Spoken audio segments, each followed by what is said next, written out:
Why and how did the galaxy apparently forget about the Jedi Order so quickly? 19 years after the Clone Wars and Order 66, and it seems like people are completely ignorant of their existence. This is a question I've seen a lot, and I've answered it before, but the third issue of the comic Crimson Reign by Charles Soule recently explored it in more depth and put it very eloquently, so I thought it would be worth talking about again. The issue is about Madeline Sun, also known as the Archivist. She used to study the Jedi and the Force professionally at the University of Barleth until the rise of the Empire.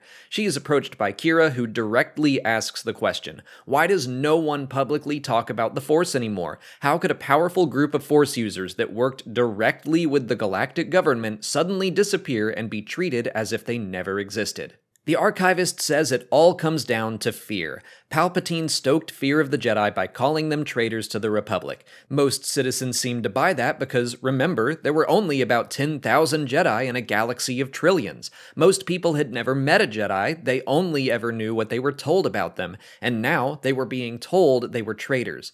But obviously, there would be some people out there who knew the truth or refused to believe the Jedi would go rogue like that. So the Empire passes a few laws, making it not only treasonous to help any surviving Jedi, but also to use or study the Force or own any relevant artifacts or basically show any interest in the Jedi at all. A group of people will certainly be willing to push back against that tyranny, but the Empire has the biggest military in the galaxy and no real morals, so they target those people first. Killing those that stand up to the Empire obviously removes them as a problem, and also instills more fear in the people who were maybe on the fence about the issue. If even remembering the Jedi becomes a death sentence, it encourages people to actively forget about them. It's safer that way.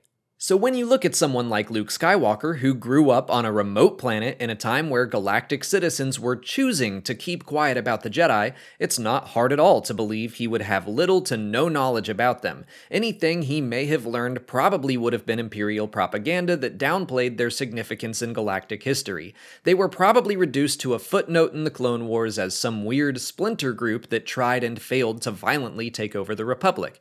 In fact, the novel Lost Stars tells us Imperial history books taught that Mace Windu was the leader of a criminal gang that interfered with a legal execution taking place on Geonosis, which sparked the Clone Wars.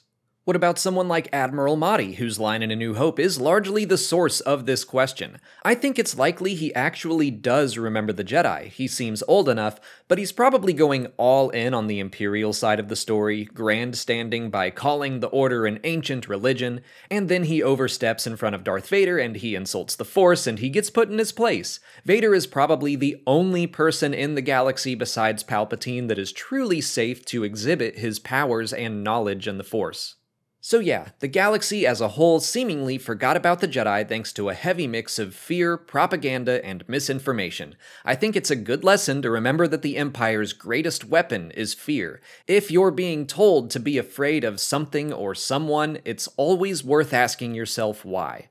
I don't know that I've ever seen the disappearance of the Jedi Order so succinctly explained, and the fact that Charles Soule was able to write it all into just part of an excellent comic issue is downright impressive. The entirety of the Archivist story in Crimson Reign was seriously great. It's the third issue and stands alone fairly well if you want to read the whole thing for yourself.